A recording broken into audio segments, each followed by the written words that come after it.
Okay, so to start with today,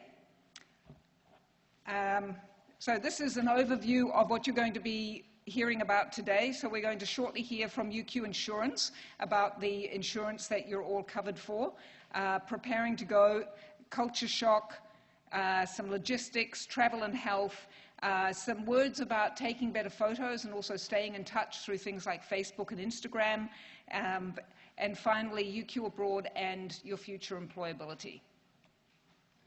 So to begin with, today is a real celebration day for us because there are 382 students going on exchange next semester, and this is the highest number of students we have had going on exchange.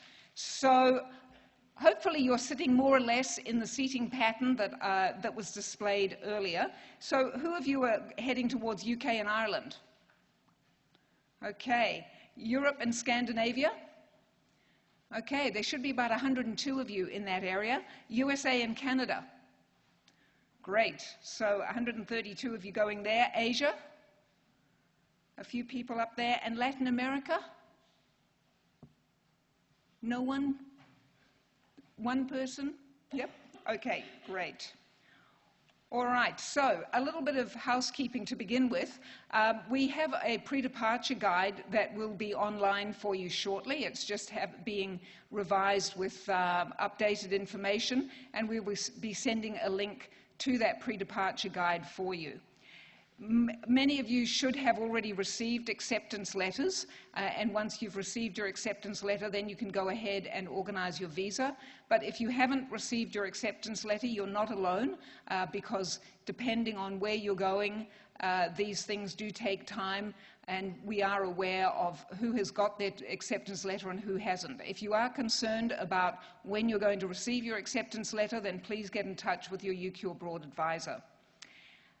Funding. So scholarships, we had hoped to announce the scholarships by the end of May, but there has just been a little delay in that. So hopefully those will be announced by the end of the week. So you will receive an email as to whether you receive a scholarship or not. So everyone will be notified. OS Help loans, you should all have been notified about whether you're receiving an OS Help loan for next semester. And this semester you had to fill out a debt confirmation form, the paper version of the debt confirmation form. So if you haven't filled that out, or if you have any questions about your OS Help loan, then please have a chat to the UQ Advantage office who manages that process. Centrelink from UQ Abroad. So once you've been accepted by your host university, we are able to write a Centrelink letter for you if you require one. So you do have to submit a request for a Centrelink letter. So please make sure that you do that before you leave. Once you go overseas and once your Centrelink payment has been cut off, then it just becomes a little more awkward for things to get reinstated. So please make sure that you're all up to date with your Centrelink information, and if you need a letter, just get in touch with UQ Abroad. There is a form on our website that you can fill in to get one. Okay, enrollment. You have all been automatically enrolled in the exchange codes. If you have any concerns about your enrollment, and please, it is your responsibility to check to ensure that you're enrolled correctly. If you have any concerns, please contact UQ Abroad and we can look into that for you. So you should be checking that you're correctly enrolled before census date, which is August 31st, 2016. Okay, so we're going to move on now to Amanda Harley from UQ Insurance, and she's going to be talking to you about the insurance cover while you're overseas. I will just bring up that presentation.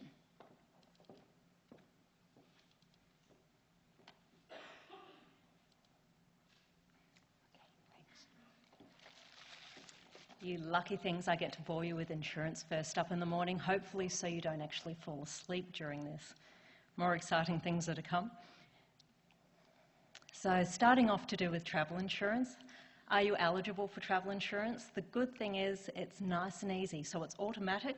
You just need to be a current enrolled student, so do check your enrolment, and you need to be on UQ authorised travel. So you need to complete your travel notification template, which UQ Abroad should have provided you with or will be providing you with, and then you submit that to UQ Abroad. They'll send it through to UQ Insurance, and then we'll send you back a travel notification number. When are you covered? So it makes it nice and easy. You are covered 5 days prior to your semester or language classes until 5 days after your semester ends. So it covers everything in between. Please just include all of your travel details, so both your private and exchange, on your travel notification form in case of emergency. If you've got your basic sort of travel laid down, but you might have some additional trips that you're going to be undertaking, you can send through an amended travel notification form just with the travel number on there and the amended travel details, and then we can update that for you. You can submit that straight through to insurance once you've had your initial form approved. When do you need your own insurance? So you need to arrange that for anything outside of the 5 days before and 5 days after your exchange. You can organise that through an insurer of your choice. Otherwise, on the student travel insurance summary on the first page, there's a link that you can go through to get insurance through the same travel insurance provider, which is ACE, or also known as Chubb. Chubb have just taken over ACE. So there's the link for the ACE travel insurance. You can use that link, or like I say, you can use any insurer that you prefer. What if you end up having 2 travel insurance policies? So sometimes you've got travel insurance policies automatic through credit cards, or your family might have an annual travel insurance policy. That's fine, you just need to claim through your other travel insurance provider in the first instance, and then you can claim any remainder through UQ's travel insurance. Because UQ have a corporate travel policy, sometimes the limits for UQ are a little bit higher, so you might be able to claim extra through UQ's. Are you travelling to a safe country? From the sounds of it, most of you are, but if, for example, the level for your country changes while you're over there or before you go to travel, you'll either need approval from the DVC International. If you're travelling to any of those 9 countries, which again doesn't sound like you are, you will need to notify the insurance office.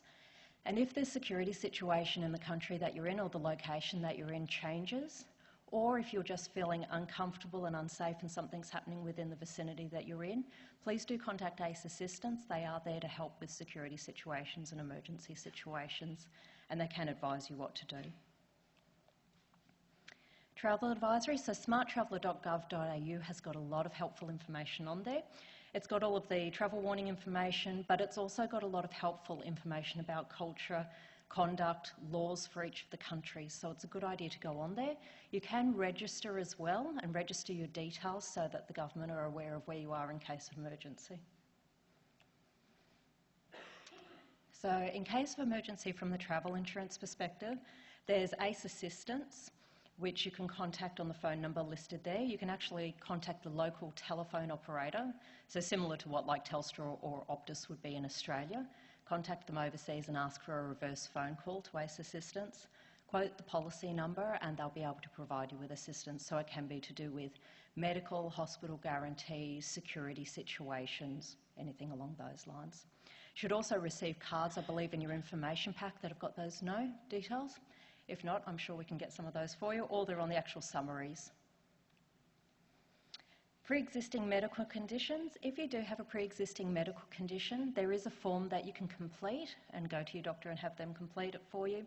Just submit it to insurance at the email there within 30 days of your journey.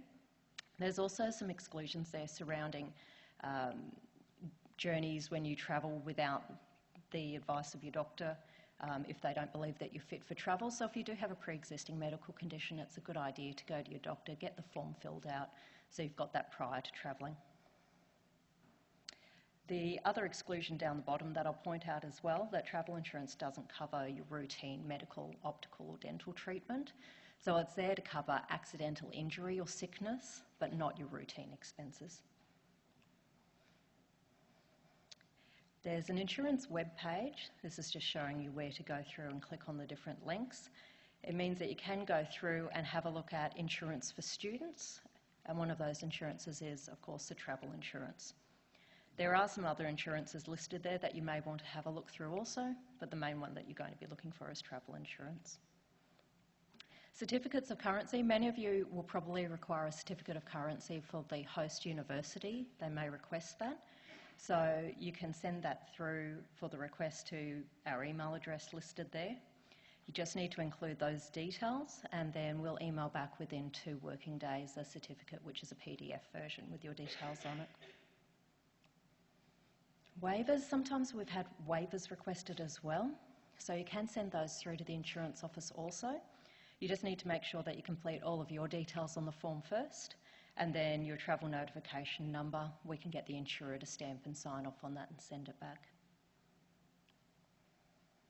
If you do need to make a claim, you can fill in a travel insurance claim form. They're available on our webpage. You add your supporting documentation. Now, this is an important point. Sometimes when you're over there and things are happening, it's a good idea to start thinking about the supporting documentation then, because it's easier to obtain it then than to come back and try and get the paperwork. So, for example, your doctor's reports. So you need to have doctor's reports for medical expenses, receipts for medical expenses, or if there's lost baggage, things like that. Make sure you're getting airline reports, police reports at the time, because it's a lot harder to get it if you've come back to Australia. Email the travel insurance claim paperwork through to our email address, and then we've got claims processors who are called CSN, and they'll contact you within 10 working days to be able to go through the submission of your claim and advise if there's anything additional that they need. Okay, a few of the things that you're covered for. So medical and additional expenses, cancellation and curtailment. So for example, if you've got to cancel flights or if you're unable to take your flights. Loss of deposits, so similar sort of thing. Baggage, so that's if you've lost items of your baggage or your whole bag. There's also delayed baggage as well. Electronic equipment, so that's things like phones, cameras. What's another good one? Missed transport connections. Please make sure you allow enough time between your flights as specified on the airline websites. Just a little hint there. And evacuation as well. Some examples to actually put it into perspective. So you can probably see some of them there. Backpack containing laptop and phone wrenched from student's shoulder by thieves, so you'd get a police report for that. Show receipts for any of the items within your bag and send that through as supporting documentation. Chest infection develops overseas, so you need to go and see a doctor, and you need antibiotics as well, so you can claim those expenses. There'll be a $100 excess on that.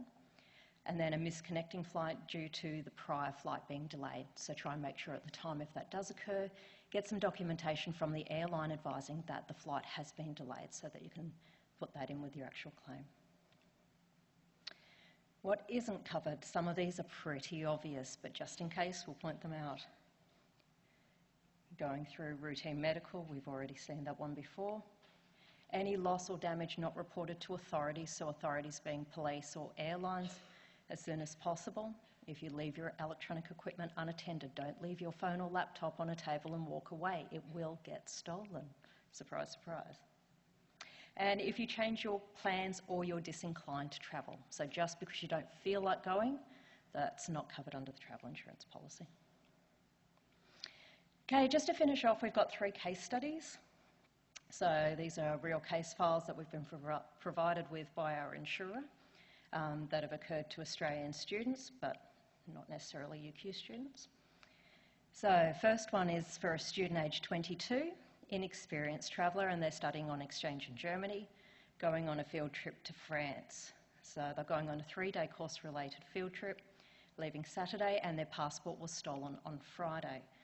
So they were told by French officials they couldn't travel into France without a valid passport. So unfortunately, the student didn't take a copy of his passport prior to this happening. They advised Australian Embassy, took a minimum of 1 week to process his new passport, and now he had to cancel his trip to France and stay in Germany. And of course, he found out that his flight and accommodation bookings were non-refundable. What went wrong? He didn't take a copy of his passport. Apparently, it certainly makes it easier to get it reinstated. He didn't book refundable tickets, although we do understand that's not always possible or the cheapest option. What did work? Notified local police and got a police report, contacted the Australian Embassy, notified ACE assistants on the emergency line and notified their home university. Number 2. So, second student travelling to Denmark, 23, experienced traveller, and fit and well. So the student went to the gym after lectures and she was using the toilets beside the sauna. The door seized up and she was unable to get out of the toilet cubicle. The gaps at the top and the bottom were incredibly small, but finally she squeezed out through the top of the gap at about 20 centimetres, but then fell out off the top and ended up suffering cuts and abrasions and a sprained ankle. So what went wrong? Obviously the door did. Something that's a little unpredictable, and I believe that would fall under unforeseen circumstances under the policy. No one would have missed the student for possibly 24 hours as they were not due to a lecture until the next afternoon.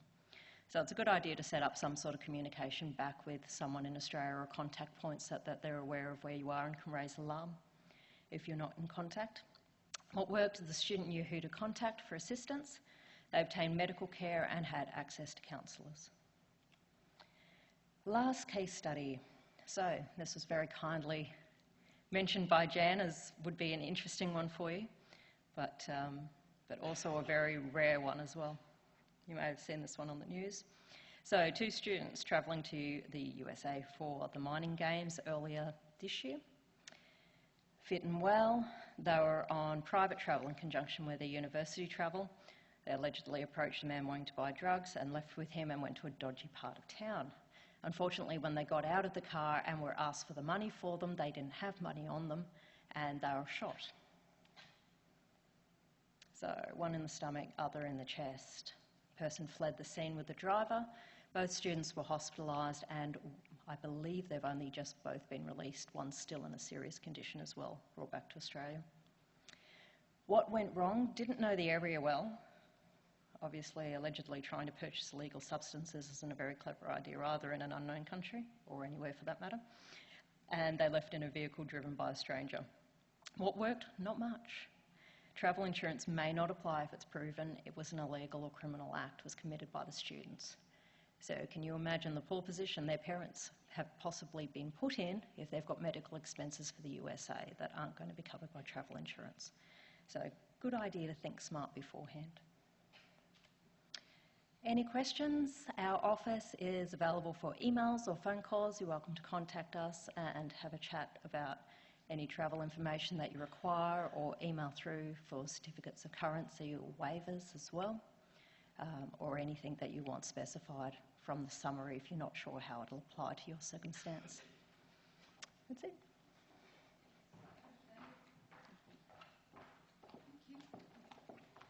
Will you all thank Amanda, please? Thank you. And just to make sure that you were listening to that, we've got a few chocolate frogs to hand out. So please put your hand up if you can answer these questions. First of all, when are you insured by UQ's insurance?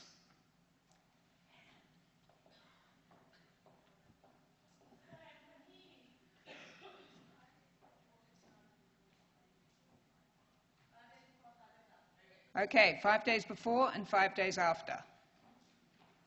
When are you not insured by UQ's insurance?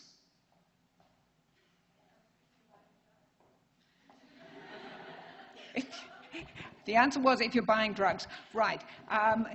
Any other reason? When are you not insured by UQ's insurance? Right, outside of the 5 days before and 5 days after. What are some of the things that you are insured for with UQ's insurance? Okay, yep, if your passport's been stolen, or if you lose your passport as well. And what are you not insured for? What's an example of...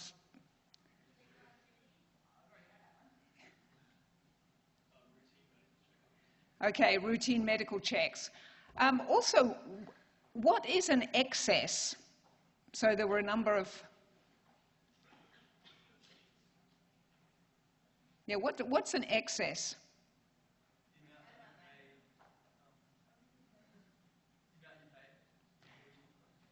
Right, the amount that you're responsible for paying before the insurance will kick in. So you notice that for electronic goods, the excess is $500. So you're responsible for that first $500 before you get insurance for the rest. Okay, thank you very much, Caroline.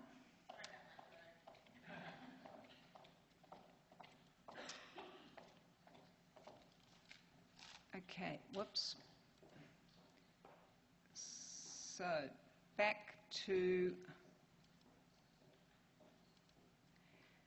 So the next people we have on are a couple of UQ Advantage ambassadors who have both been on exchange. So Bogart spent the semester in China, and Rachel spent the semester in the UK, and they're going to be giving you some tips and some other advice. Thanks. Hi everybody, I'm Rachel. So I'm studying Bachelor of Science and a Diploma in Languages, and I went to the University of Nottingham in semester 2 of 2014 for just one semester. Hi guys, as Jan said, my name is Bogart. I'm studying business management and law, and I went to also the University of Nottingham, but the Ningbo, China campus, and I did just my business component of my degree.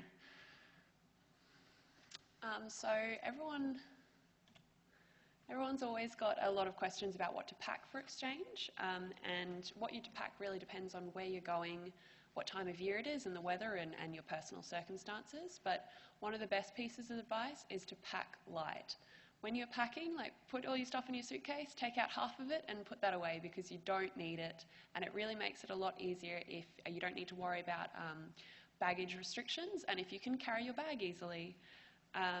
Secondly, also bring an Aussie power board, so you don't have to bring 5 different adapters. That also is just a little tip for your packing. And make sure that you always keep important items and documents with you in your hand luggage. Yeah, so just carrying on from the important documents, we would suggest having copies, also email copies, keep a copy on USB, as many copies as you can, the better, of things like your passport, credit cards or any bank cards, any visa for the host country, acceptance documents, also transcripts from UQ. Usually a SINET report is sufficient. And also, yeah, just any ID cards, probably your Australia's driver's license or student ID, just for identification purposes. So yeah, keep one copy in your carry-on baggage when you're traveling. Also have a copy of your flights as well. Itinerary is also important, and possibly even bank statement as well if you're thinking about opening a bank account overseas. Also, keeping a small card holder with your essential cards is handy instead of having a large wallet with bulky items. And packing emergency items into your carry-on, like a spare set of clothes, toothbrush, toothpaste, just in case your checked luggage is delayed or something happens there. And I would also suggest something that I wish I brought overseas is bringing a couple of Aussie souvenirs, like those little koalas that everyone loves, and maybe some Vegemite. I know if you're going overseas, particularly the US, Americans are really fascinated with Vegemite and why we love it so much. So having that is good, especially if you're going on a homestay, which a lot of universities organize, and you want to give something to your family as a memento or something. Yeah, and bring a backpack as well, just for weekend travel, or getting around the city or that sort of thing. That's also really handy. And just before you guys leave, remember to touch base with your family and friends, because as much as you want to keep in touch with them, you're inevitably going to lose touch with them, as you immerse yourself in a different culture and environment being overseas. So I'll give it to Rachel to talk about travel and money. So in regards to travel, it's always highly recommended that you wait until you've received your university acceptance letter and you've arranged your visa before you book flights. I know it can be really tempting to try and get that early flights, but you'll often find that 6 weeks before you need to travel is when flights are cheap, and hopefully you'll have all your acceptance and visa by then. You don't want to find that you're 2 days away from your flight and your visa still isn't ready yet, because that's a really bad circumstance to be in. Now, I travel for 6 weeks before my exchange and 4 weeks after, and as well as lots of weekend trips. It's always a really good idea to plan in advance, especially before your exchange, to make sure that you don't end up stranded somewhere with no money and no flights. Speak from experience. But at the same time, you don't need to get caught up on every little detail, because spontaneous weekend trips can be really fun. In order to prepare for arrival, you'll want to research your accommodation options. Some of you may already have housing organised, although some of you might want to arrange temporary housing once you get there before you find permanent stuff. Before you depart, it's a really good idea to also research or organise transport options to your host university once you arrive in country as well. Now, most universities offer arranged accommodation, and if this option is available to you, I highly recommend you take it. It really takes the stress out of trying to figure out that part of your exchange. If once you get there, you just go straight into your accommodation, and you also have a better chance of becoming more involved in university life and meeting people from your university rather than on arrival trying to find a share house. And depending on your university, you might find that catered or self-catered is better, but the best thing is to really talk to someone who's already been to your university, as it really does depend on your circumstances. Now, there are many options for money while you're on exchange, and again, it really depends on your situation. It's always a good idea to bring a little bit of emergency cash when you first arrived, in case you still need to set up a bank or you're having problems with your travel money card. Setting up a bank is always an option, but if you're only going to be there for 3 or 4 months and you're going to be travelling to, say you're in the UK or in Europe and you're going to be travelling to other countries with different currencies, it might not be worth it, depending on how much money you lose from fees and the transferring money over. So travel money card is always a really good option if this is available for your country. However, do make sure to research the fees and currency conversion rates and loading fees, as these can really add up, especially with the exchange rate at the moment. And also, when you get your travel money card, make sure you choose an option which gives you a spare card, and keep that spare card in a separate area, as you might find that you lose your card a few days before exchange ends and you don't have a second one. Again, I speak from experience. Now, you should also, if you plan on using your Australian bank card or credit cards, always call your bank and notify them of your travel plans, as if you start spending money on exchange and they don't know, they might just cancel your card because they think it's fraudulent activity. And also in that, if you are going to have your Australian bank card with you for emergency, make sure you remember your PIN so it doesn't get sucked off into an ATM, because it's been 6 months since you used it and you forgot your PIN. And back to Bogart. Yeah, so just adding on what Rachel said, stay connected with each other. The UQ Abroad Facebook group, I'm sure you guys are aware of, is a really good way to do that and talk to people who've been on exchange to the places you've been already. So once you arrive, there will be some mandatory orientations for you to attend that your host university will put on. Those are really important. Also, make sure you get your accommodation settled right away as soon as you arrive, so you can start settling in. Update your address in MySciNet. That's really important, especially if you're receiving Centrelink or anything like that. And just, continue to check your UQ email while overseas, any correspondence from UQ Abroad or your faculty that might be important, and just keep contact information for UQ Abroad particularly, as well as your host university. Now, in terms of making the most out of your exchange, the first few weeks, in fact, the whole semester goes by in a flash. It's weird to think it was only a year ago that I was sitting where you guys are, ready to go for exchange, so it happens quickly. Particularly the first few weeks, there's usually a market day similar to what UQ puts on at your university, and it's important to get out there, because the first few weeks is when you make friends and people are really socializing before people start going off and doing their own traveling or busy with assessment and that sort of thing. So just on that, Rachel and I are going to speak about our top tips. I'd say my top tips first and foremost is, presumably all you guys are, embracing the challenge of going overseas, studying in a very new environment. So don't be afraid to challenge yourself and push your limits. I know something that's very common with students on exchange, and I observed this when I was on exchange, is that it's very easy and comfortable to, make friends with fellow Aussies, even other UQ students are also on exchange with you there. But, I really urge you guys to, branch out, make friends with internationals, because we live in Australia, and you never know when international friends will, come back and help you out. Like, for example, I'm going on short-term exchange to Germany, and I made a lot of German friends last year on exchange, and I'm staying with them. So it's always a great thing to have international friends, and I encourage you to do that. Also just wanted to say about the courses and assessment side of things. Now, I know everyone who's gone on exchange will tell you how fun it is and how much traveling you guys will get to do, and that's true, but remember ultimately that you are going over there to study, and the thing for me that kind of shocked me, the students last year didn't really raise the study commitments that you'd come across. So for example, at UQ, you do usually four subjects is a semester load, but in the UK, it's 6 subjects typically. And even though the 6 subjects is less content and easier content, usually one subject over there is like the equivalent assessment as one subject here. So you're doing 6 times the amount of assessment instead of 4 times the amount of assessment. And that can be quite challenging. So just keep that in mind. And Rachel will also give you some more tips about courses.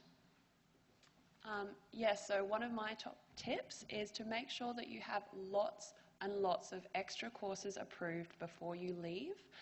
When I got on exchange, I had to redo my entire course thing. It was very, very stressful, and just get as many courses as you can get approved, because it's really something you don't want to be in that situation. And also take the time to see your host city. Something I only realised towards the end of my exchange is that I'd been so caught up in travelling all around the UK and Europe is that I realised I didn't actually see much of Nottingham at all. So really take the time to get to know your host city and your host country. And just be aware that homesickness is completely normal. You will have a great time, but it is also very normal to be homesick in the first few weeks, and it will pass. And something like Bogart said, I wish that I'd gotten more involved in my university. I did join clubs and societies, and I highly recommend you do, but I also tended to stick more with us Australian students. And while I did make a lot of international and UK friends, I definitely could have done that a lot more. So really step outside your comfort zone and don't be afraid to say yes. Do you have any last words? No. Any questions from anyone? Okay, well, thank you. Have fun. Oh, sure. You guys are about to have the time of your life, by the way. I just want to add that.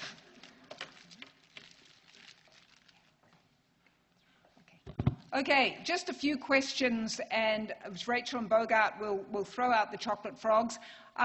Just give us one of the top tips that either Rachel or Bogart suggested. Hands up. Get lots of courses approved. Okay, and another one.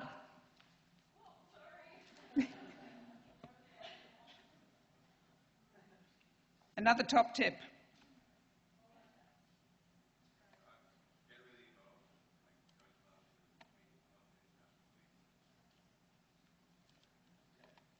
And another one.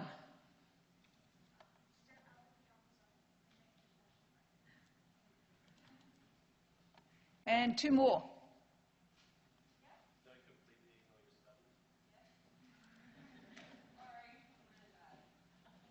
We got 1 more top tip. Okay, great. Thank you very much. Thank you, Rachel and Bogart. It was great. Thanks. Just before I invite Dawn onto the stage, I did want to say that we kind of tempted you here with the suggestion of a free T-shirt. That is going to happen.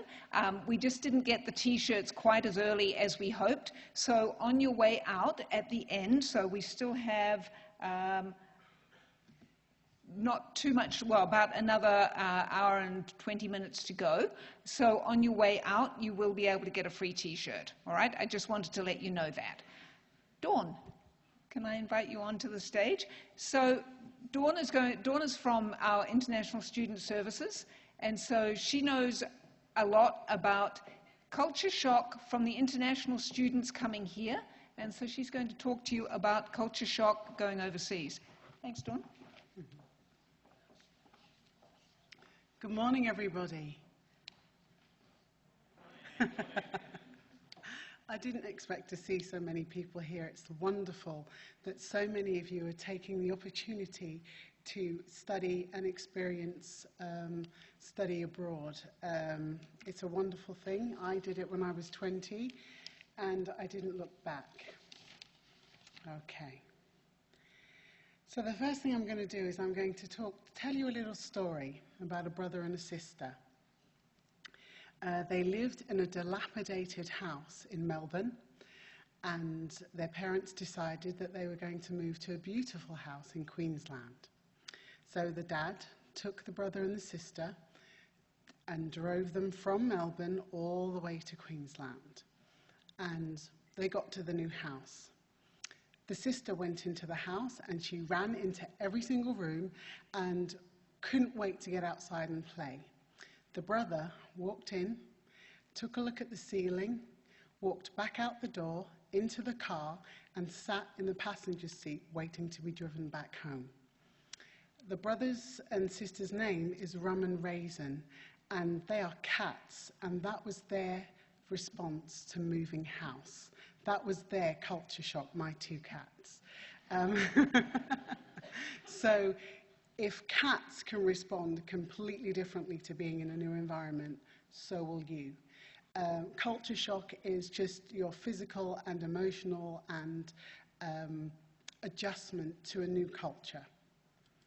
So culture shock it has 4 stages. The first you're probably in now, which is exuberance. It's the honeymoon period. You're excited about going, and when you land, you're just going to be absolutely ecstatic that you've arrived in this new place. And then you come to the second, and that's the irritation and hostility stage. And that's kind of when you realize that things just aren't the same, and you're maybe not happy about how clean the streets might be, or how early the shops close, or late in Europe as it might be. And so you're feeling a little uncertain. And then the third stage is your gradual acceptance. And what happens here is you begin to appreciate the differences and understand the culture that you're within. And then the final stage is adapting to your culture. Now, all of that happens in conjunction with your cycle of adjustment. And you can see it's a U shape. And at the top left is where that's you here, leaving to go to where you are. And at the top right is where you completed your studies. What I want to just have a quick look at is the bottom, the U, when you're feeling unhappy. Now, here are some of the things that you might be feeling, and this could be 4 to 6 weeks into your journey, even 12 weeks into your journey. And this is where maybe you haven't made as many friends as you would like, or you haven't made any friends yet. It could be that you're not doing as well in your academics as you would like because you haven't kind of got to grips with the expectations of the academic system where you are. And it could be other things that you're not happy with. All of those words up there, you could be feeling one or all of those things. But as your peer leader said earlier on, this will not last. All of these feelings are perfectly natural, and you will overcome them. So how do you do that? You're going to get cultural differences. Just look at that list. My greatest piece of advice for you when you go is, before you get there, do your research. So, for example, in Queensland, you've got a Go card.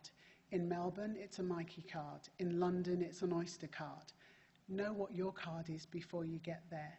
Know your city, your town, the things that are available there, the places, how it works, research it, look at the shops, look at the nightlife, look at the blogs, join LinkedIn, get people on Facebook who are already in those cities, talk to students who've already gone to those places, find out the nitty-gritty. The better you arm yourself with knowledge, the easier your transition will be. Okay. Being self-aware is pretty important. I think the longer you're in the culture, the more you'll understand where you are, the more you'll be able to adjust to what you've put yourself into. And it's really important that you take the time to reflect on the differences and the experiences that you're going to be involved in. And it really will help you just to take that step back and have a look and see why people behave the way they do, particularly for those people who are going to a different country where you don't normally speak that language and you're not proficient. And really, you need to keep your sense of humour and keep chipper and keep communicating with everybody around you. One of the things that I think is really, really important for you to understand before you go is that when you go to a different country and you might be the only person there, and you've got no family and you might have no friends, you really shape your own experience. You're in control of everything that happens to you. And the bottom point is really, really important. Really take care of yourselves when you're abroad. You don't want a lack of self-care, whether that's mental, physical or emotional, to impair your time abroad. Don't be afraid to ask questions and do some things that you've never done before. Step outside of your comfort zone. Go and talk to people and just say hello. You'll be surprised at some of the responses that you get. Now, when you go, you may get homesick. I've lived in about 4 different countries, and I've never been homesick. I don't know if that's a reflection on my family. I'm sure it's not. But I really get excited about going to new places and learning different things and observing people and watching the culture around me. So I've never, ever experienced that. But I know people who have, and it can be crippling. So the first thing you need to realize that it is, if you get to your destination and you are homesick, it is perfectly normal and it will pass. What you really need to do is take a 2-step process in engaging in different things. So you need to take action and you need to really get involved in the social activities, the community activities, at the same time as communicating with your friends and family at home. Take the time to put stuff on Facebook and show off, and that might even motivate you to do some exciting things just so that you can say, ha, I've done it, you haven't. Okay. One of the things with homesickness a lot of people do is they isolate themselves. They focus so much, some students focus so much on their studies, particularly if it's another language, that they forget everything else. And what you want to do is what your peer leaders have said. Really immerse yourself in the culture. Get to know people from other places and other countries. Yes, absolutely, communicate with your friends and family at home, but make sure that you're engulfing yourself in this new experience.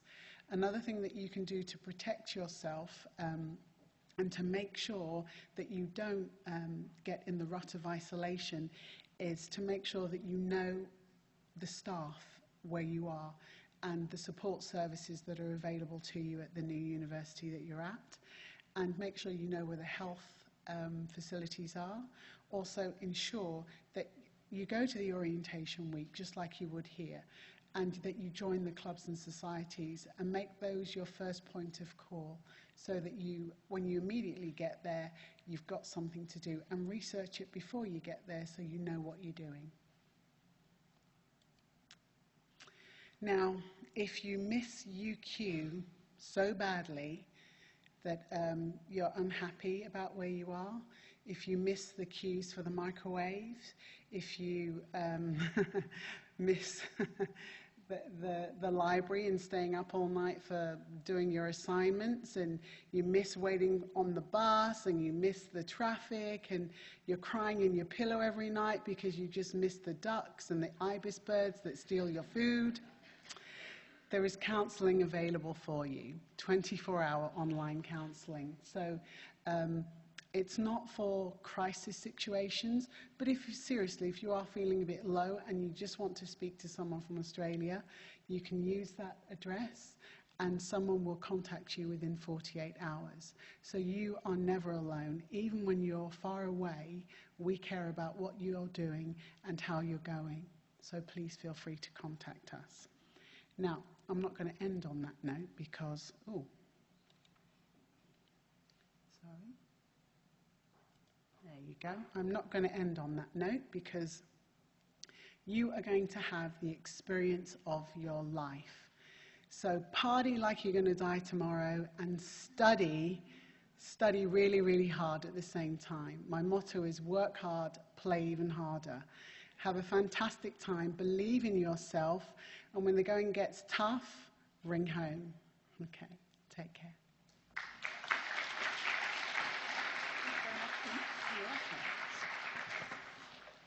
Okay, thank you very much, Dawn. Now, let's see if you've been listening. You're right. What are some of the signs of culture shock? Anyone? Sign of culture shock? What was that? Fatigue. Another sign of culture shock.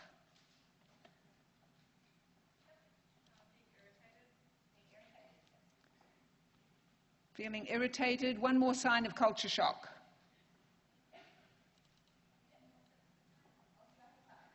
Loss of appetite. Okay, so what are some ways that you can overcome culture shock?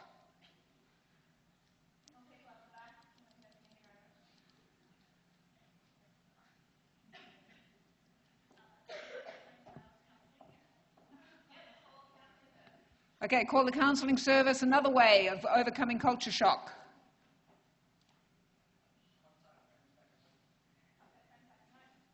Contact friends. One more way.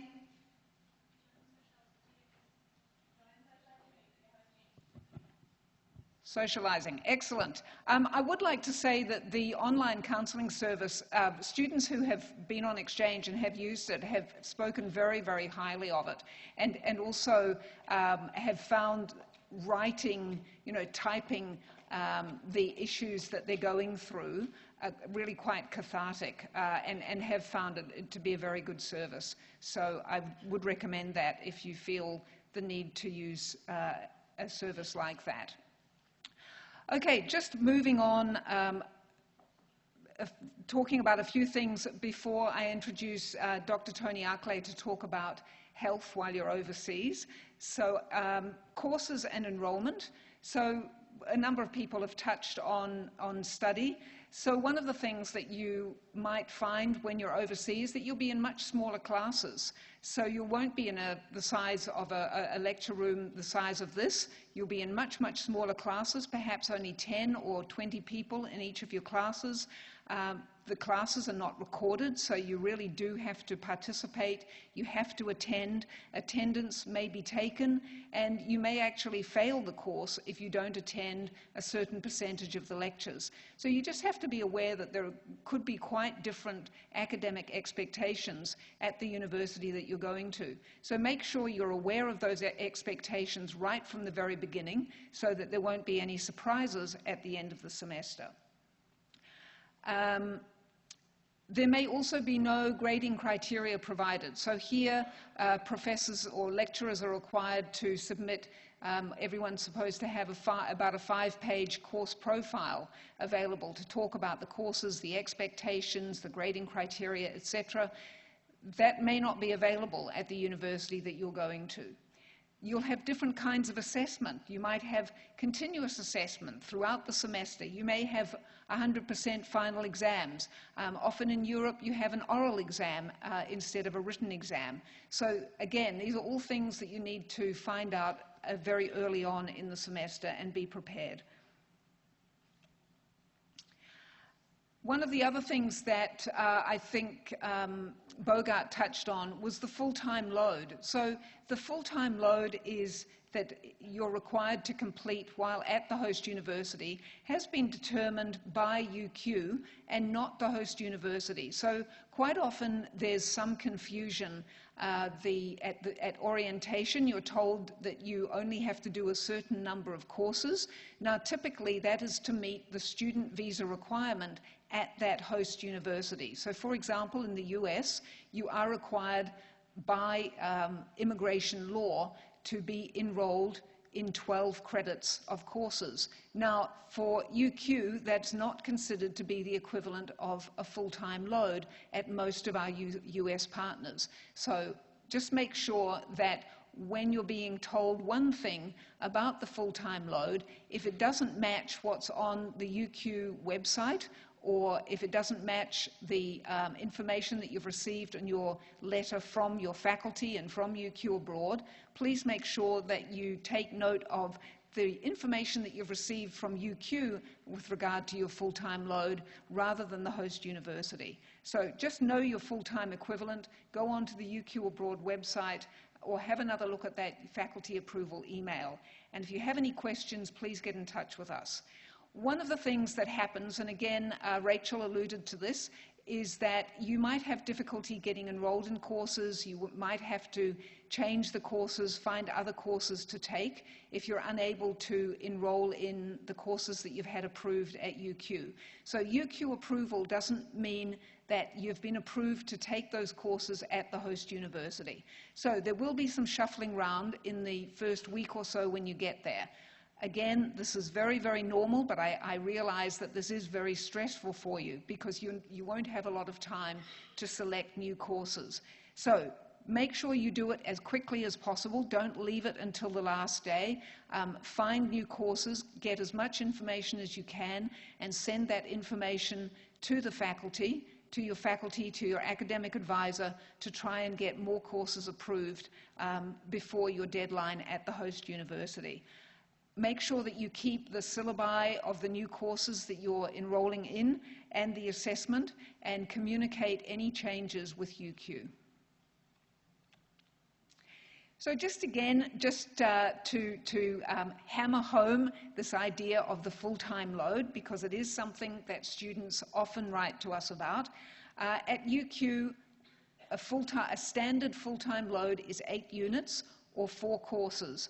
As I mentioned, in the US or Canada, typically it's 5 credits or 5 courses.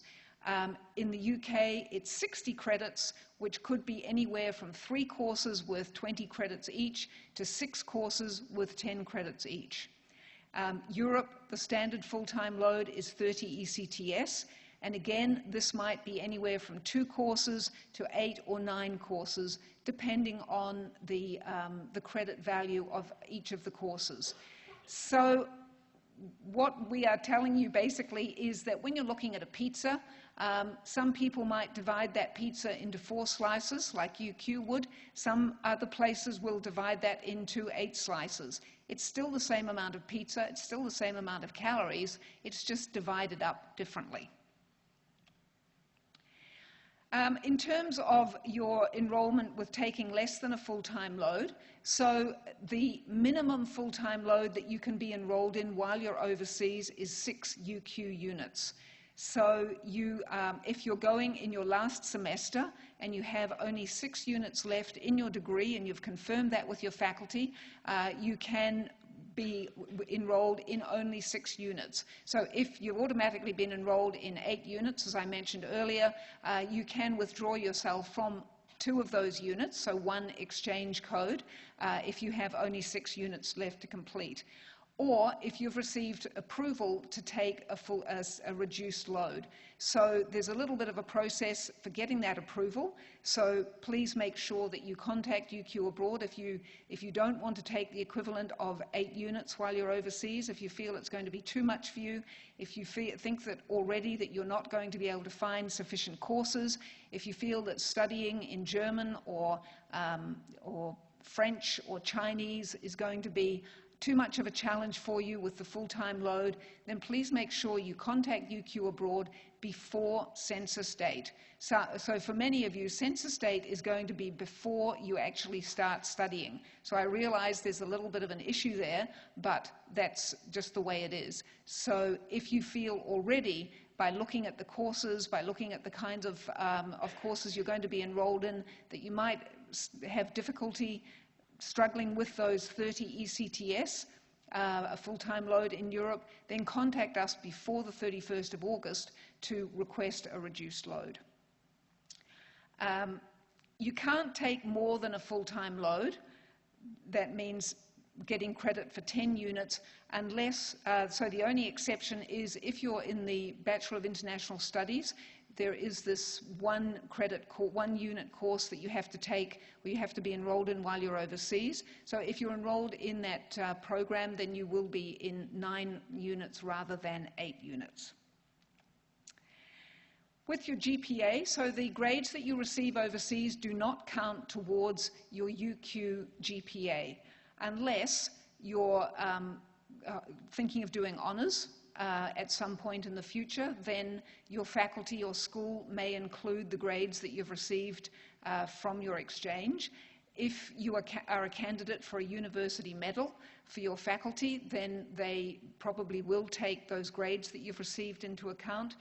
If you're looking at going into graduate school or medical school in the future, those grades will be taken into account. So just be aware of that before you start your studies.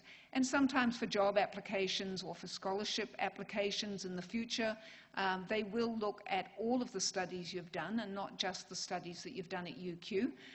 So be aware that you do still have to study while you're overseas and get good grades. Withdrawing from courses at the host university. So every university has a different system for enrolling, for withdrawing, and so on. Just be aware of the system at the university that you're going to and the implications if you withdraw and the date that you want to withdraw from a course. So in some cases, a withdrawal might equal a fail if you don't withdraw by a certain date. So just make sure that if you do need to withdraw from a course, that there are going to be no serious negative implications for your transcript. Altering your time on exchange. So the majority of you are going on exchange for a semester. Some of you are going for 2 semesters. So in some cases, this opportunity was suggested to you in the very, very early stage of your application for exchange. If you want to come home early, that's fine. Exchange is not for everyone. We've just heard from Dawn that there are some challenges when you go on exchange, and people who, even for people who have traveled a lot, going on exchange is quite a different experience because you are living in a different country and you're there for 3.5 to 4 months. So if you feel that you need to come home, then please contact UQ Abroad. Have a chat to the host university as well. Don't make that decision without having talked to people. So in terms of extending your exchange, if you've only indicated that you're going for 1 semester, you cannot extend your exchange at this point.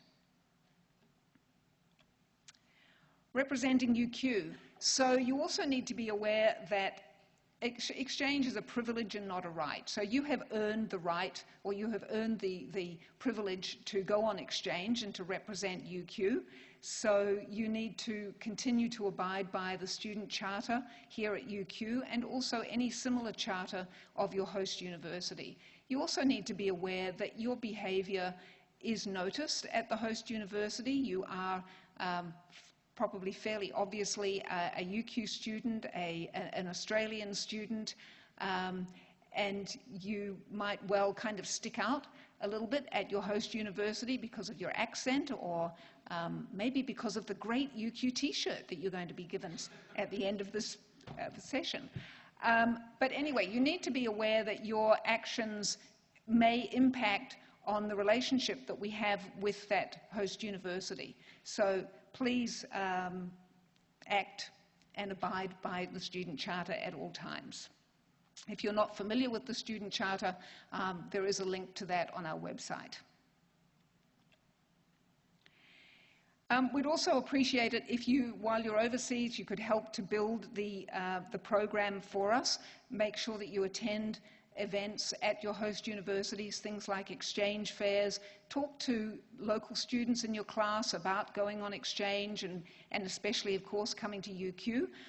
You're able to go to your host university because their students have come here.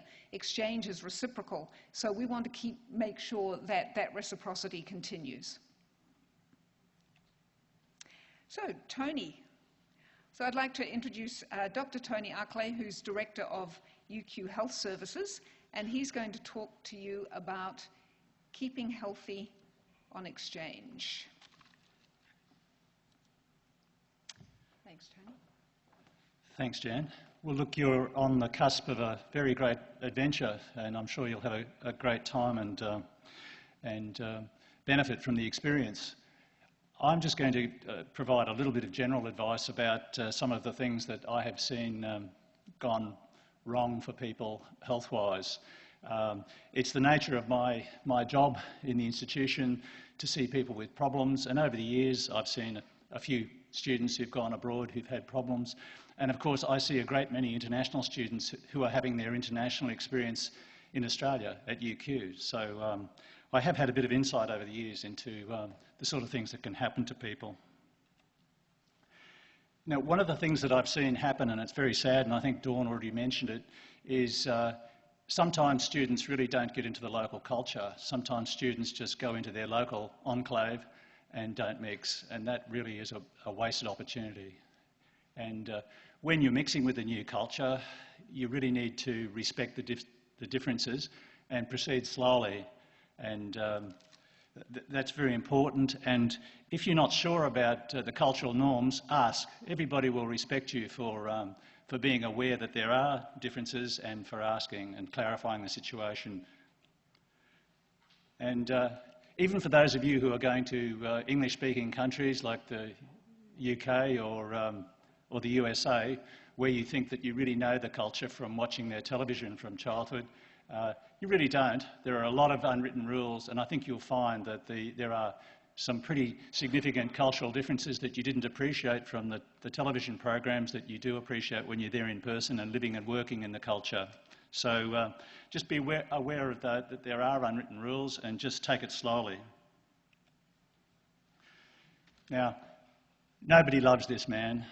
There's a great Australian mythology that people like the Australian larrikin overseas, the heavy drinking bogan, but they don't. And so I would implore you to keep your inner bogan inside you and well hidden, because it is, you know, ugly Australians are very ugly overseas. They talk about ugly Americans, but ugly Australians are equally ugly. And unfortunately, some people are going to base their entire judgment about the Australian community on what they see in you. So it's a heavy responsibility, one that you should exercise very carefully. We're a very heavy drinking culture, and you may not appreciate that until you go overseas. There are obviously other heavy drinking cultures overseas, but you may well be going to a culture that's much more conservative about the use of alcohol. So I would really stress that proceed slowly, observe the local norms, and of the health issues that affect young people by and large are pretty physically healthy, with some exceptions. Obviously, chronic disease does occur in young people. But basically, for the vast majority of young people, it's the healthiest and the safest part of life. If things are going to go wrong, it's going to be alcohol and drugs, it's going to be accidents and risk-taking behaviour ending badly, and it's going to be mental health issues. Now, unfortunately, I have seen some international students enjoy the Australian judicial system, and it's a very traumatic experience. So, as I say, stay on the correct side of the law, observe those cultural norms and those legal norms, and proceed slowly and carefully in a new culture, because you are unfamiliar. It is unfamiliar territory, and that's why you're going, and that's the joy of travel. Healthcare is very expensive, and it's no accident the US dollar is under that stethoscope. The US is one of the most expensive places in the world, but it's expensive everywhere. It's expensive here.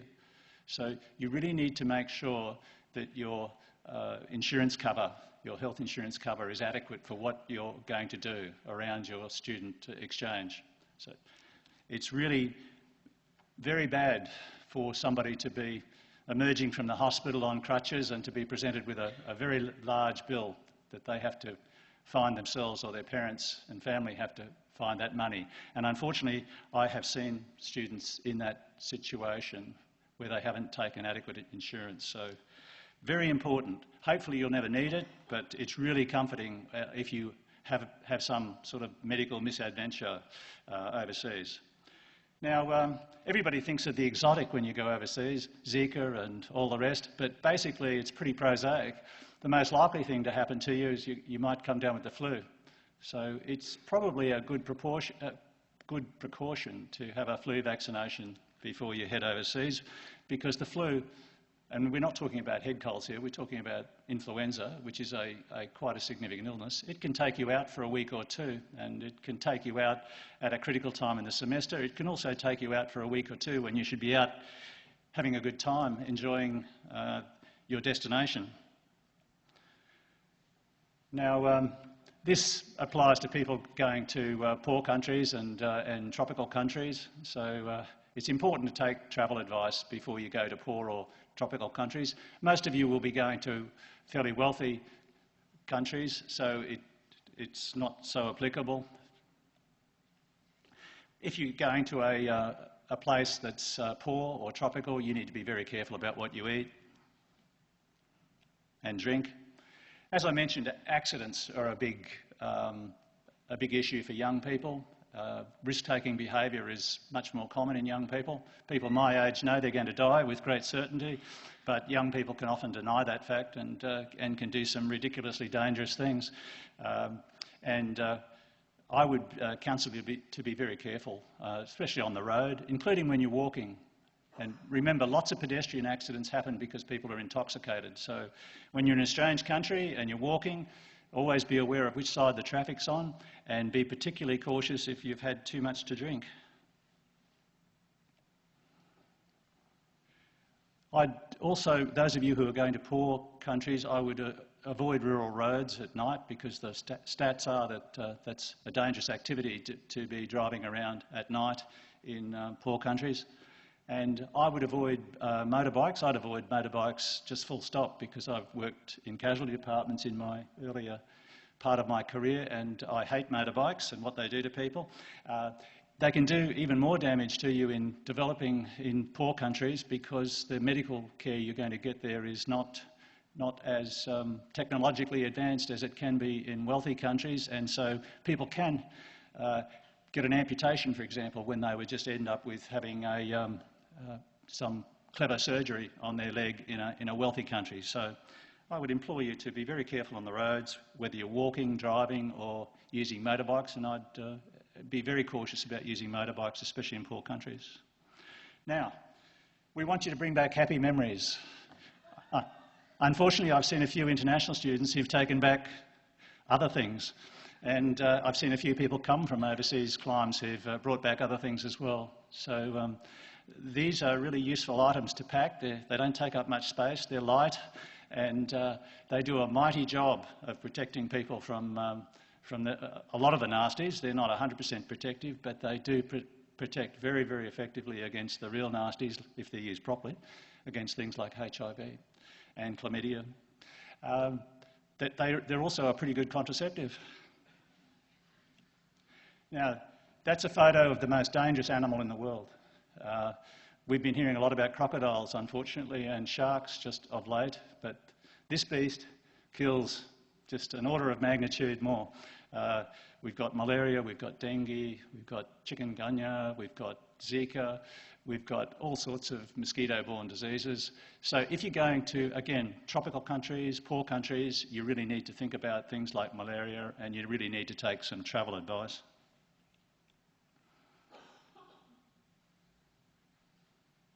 I won't dwell on that.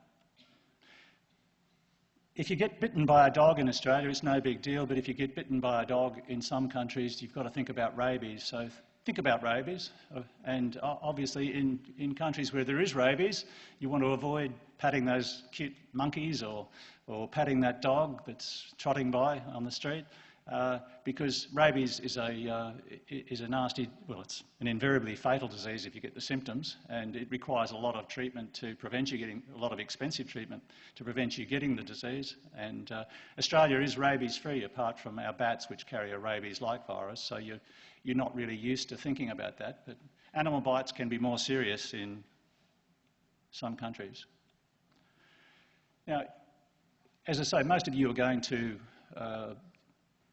Europe or the UK or the USA, and travel advice is not so important in that situation. But if you have a complicated trip, if you're travelling before and after your placement, or if you're going to a country that's poor or tropical, then get advice early, and get advice at least 6 weeks prior to your departure, because that sometimes is what sort of time frame we need to get you protected. I'm not going to dwell on this, but anybody who's going overseas should just check that they've had all their childhood vaccinations. That's quite important, because again, you don't want to get one of those childhood illnesses when you're overseas and spread it at your host university or host country. They might not be impressed.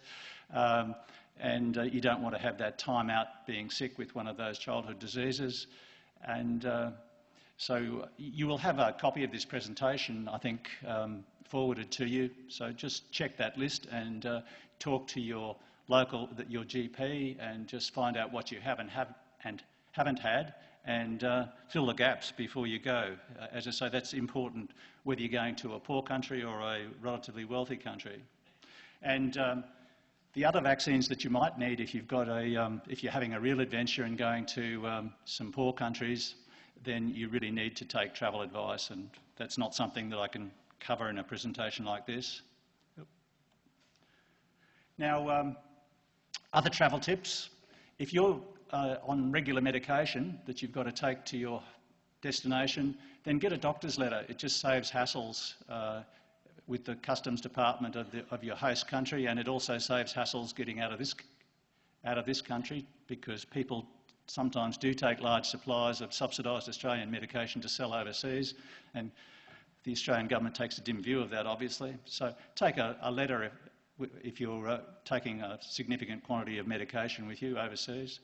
And if you have a significant pre-existing condition, say you have diabetes or some other significant condition, talk to the insurance company that's providing your health insurance before you go, just to make sure you're covered. Now, I recommend that you take a list of your medications just in case you lose it. I recommend that if you're taking medication, that you take some in your hand luggage and some in your suitcase in the hold. So split it up just in case you lose one or the other.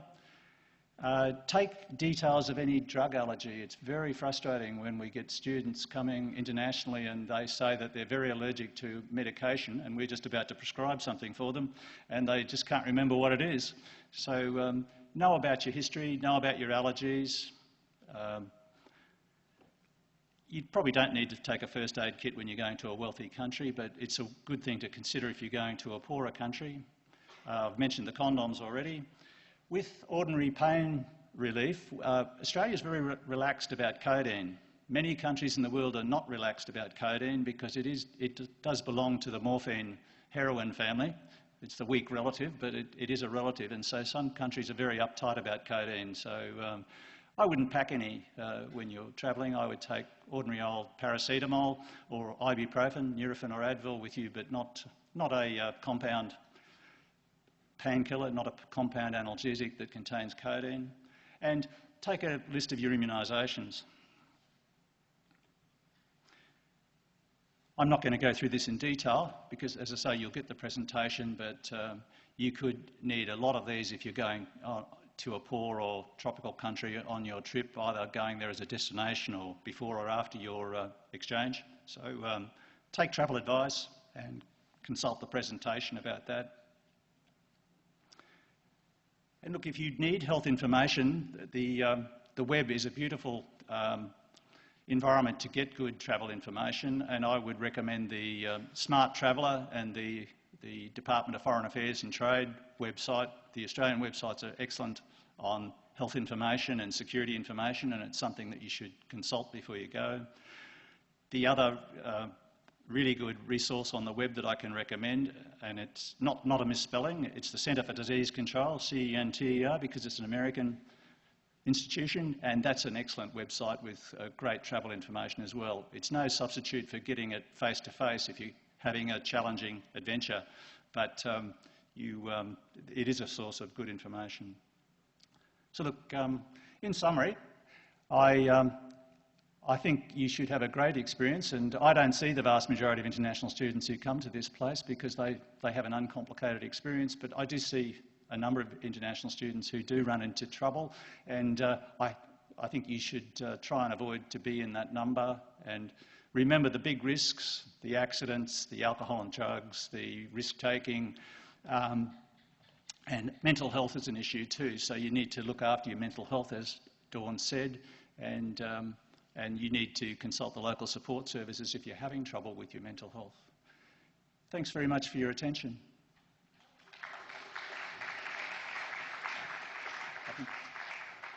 Is there time for yeah. There was a question? Yeah, there's time if you want.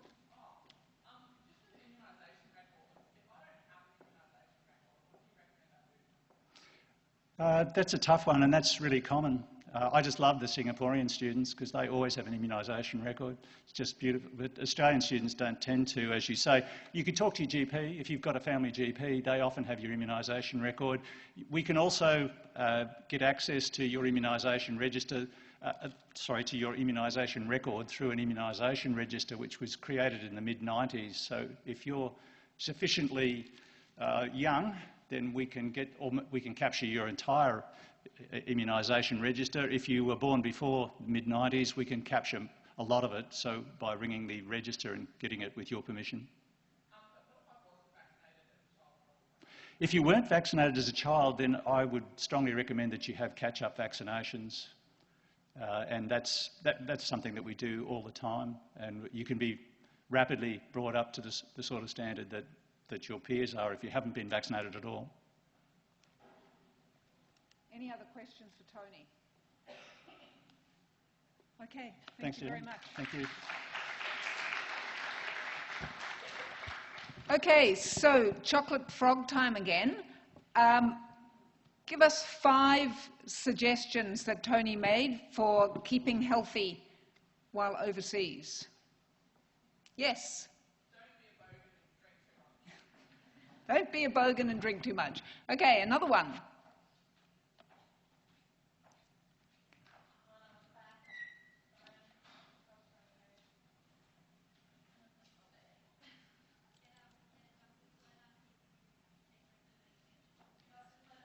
Get a doctor's letter, yes?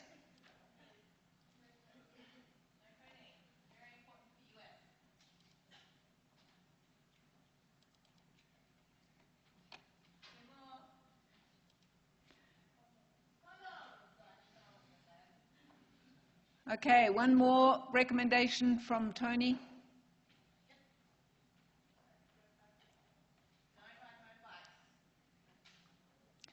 Okay, right, so I'd like to introduce our next speaker, David Sewell, who's our Marketing and Communications Officer for the UQ Advantage Office. He's going to talk to you about staying connected while on exchange. Thanks, David. Hey guys, how you going? Yeah, I'm going to talk to you a bit about staying connected while you're on exchange, and there's a couple of good reasons to stay connected. I'm sure some of you are going on your travels for the first time and are looking really forward to getting away from your parents and having a bit more freedom and independence, but invariably everyone gets a little bit homesick during travelling. So it's a good way to stay connected and reduce the effects of that. But it's also a really good opportunity for you guys to sort of inspire other students who might also want to embark on this experience at some point. And so I'll talk a bit today about how you can take really good photos and videos while you're on exchange that we can use to share your experiences and hopefully inspire other students to go on exchange as well. The main ways to stay connected with the Advantage Office and UQ Abroad is through the Facebook page and Instagram, and the details are up there. If you're not already following us or liking us, it's probably advantageous to do that. Especially with Instagram, with travel photos and videos, it's a really good way to share that content. And you can use the hashtags UQ Abroad and UQ Advantage while you're on exchange to sort of highlight what you're doing and give us a bit of a heads up so we can share around that content. We'll be also developing a new YouTube channel soon and really pushing for more video content of people on their exchange experiences. You can also email us and sign up for the newsletter to sort of stay connected in the other way of us providing you with information of opportunities you might be able to undertake while you're overseas. So looking at some photography tips, I guess the first point is getting a decent camera, and this can't always be within your budget and feasible, but if you can, I would highly suggest getting a nice camera to document your experience, not only for sharing with us, but just for your own experience and to capture those memories. GoPros and action cameras are really popular, quite a relatively cheap option these days, and take great photos. And DSLR cameras also, if you're a bit more into photography, that's a great investment to take great photos. And you cannot probably give enough credit to accessories. Getting a tripod, the selfie stick probably gets a bad rap, but when you're travelling on your own or with just a couple of people, those things can be lifesavers and help you get some really good photos on your trip. If you are into photography, you can get things like lenses and other GoPro mounts and other accessories that really take your photos to the next level. What do you want to take photos of? Obviously, any sights and adventures, if you're going travelling and you go to landmarks, take heaps of photos of those. If you do any adventurous activities, take photos during that. But also things that potentially to your friends back home might seem a little mundane if you're posting on social media, but to the UQ Advantage Office and UQ Abroad, we love to see photos of your host university, any friends you're making and any network opportunities you're engaging in while you're over there, any sort of activities and events through your host university or other sort of more employability and study-related things that you're doing over there. So how do you take the winning shot? You don't have to be a professional photographer to take a good photo. Most people can just familiarise themselves with their camera or their equipment and take really good photos. One of the biggest things is thinking about photo composition, so the framing of the photo, perspective, focus. You know, make sure that if you're in the photo with a cool background, that you and the background are both visible. So think about framing and things like that. Lighting exposure is another big one that destroys most photos. So think about where the sun's coming from, where the shadows are, and how that affects the quality of the photo. When you're saving your photos, just make sure you save them as a big file, high resolution, so that they can be used for multiple purposes.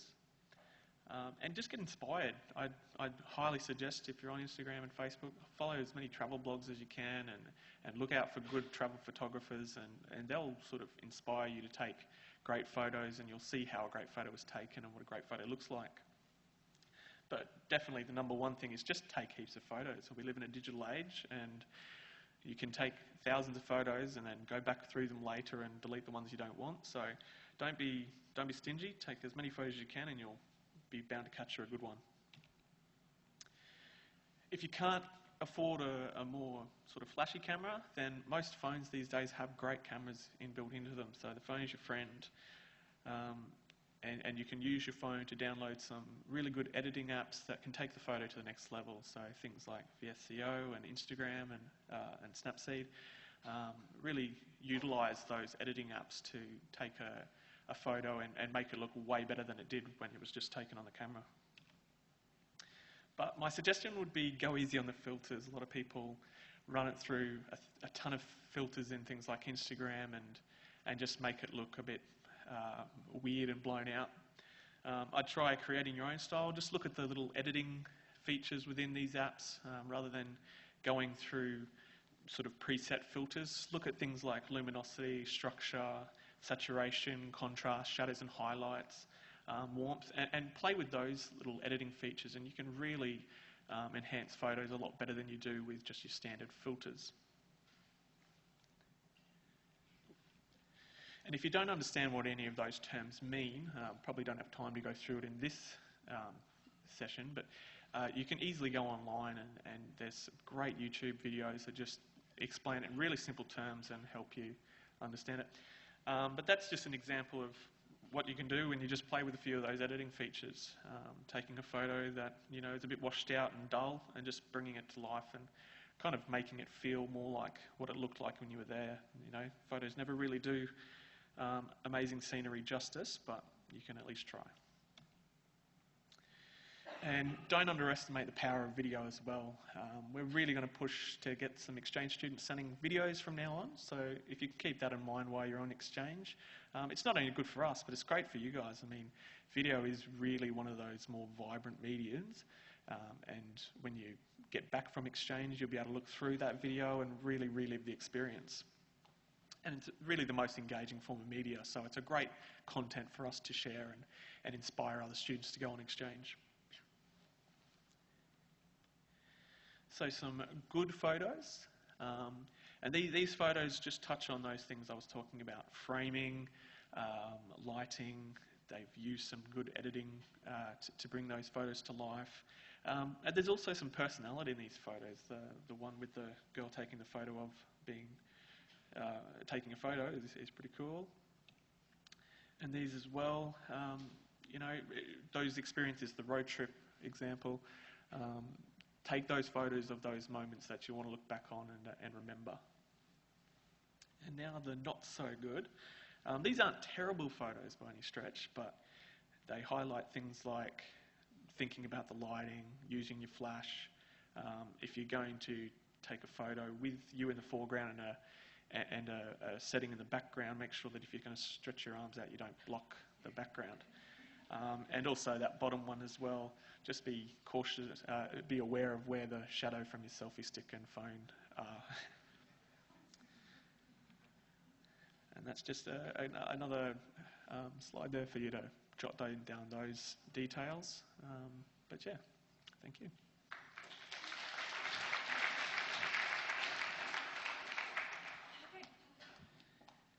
Thanks very much, Dave.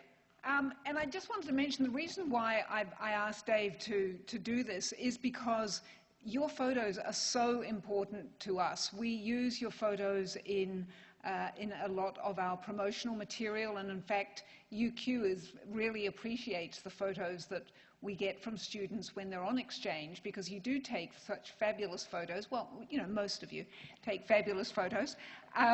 And it's such a great way to promote this kind of opportunity to other students, and also to highlight what you got out of the experience as well. If you are lucky enough to be allocated a scholarship, and even if you're not, we do ask all of you to write a testimonial at the end of your experience, and to provide some suitable photos. So the kind of photos that Dave was showing there are great, ones that really capture your experience, as opposed to the ones with all the red cups. We kind of like to avoid those ones. Okay, we're almost at the end, and we're almost at T-shirt time, but there's just one more speaker I would like to introduce, and then I'll just have a couple of things to finish off with. So Anna. Anna is our employability coordinator. And so she's going to talk to you about interpreting your exchange experience. Thanks, Anna. Thanks, Jan. Hi everyone, as Jan said, I'm the Employability Coordinator for the UQ Advantage Office, and I don't want to stand between you and the t-shirt, so I won't be terribly long. But what I want to talk to you about is thinking about developing your employability while you're away. Now, being at university itself is a fabulous opportunity for you to start developing skills and attributes that will stand you in good stead for the workplace, but you guys are about to embark on an adventure that we know is particularly valuable in terms of developing your employability. So today, all I want to do is to make you aware of employability and what it is, and so that when you're going away, you're kind of a little bit more aware of the skills and attributes that you're drawing on that will develop your employability. So the reason that the university is kind of jumping up and down about employability at the moment is that we're already doing it. We're already producing graduates that have great skills and our employers like, but we want our students to understand how they come about this development. So we want students to know that your degree alone now in today's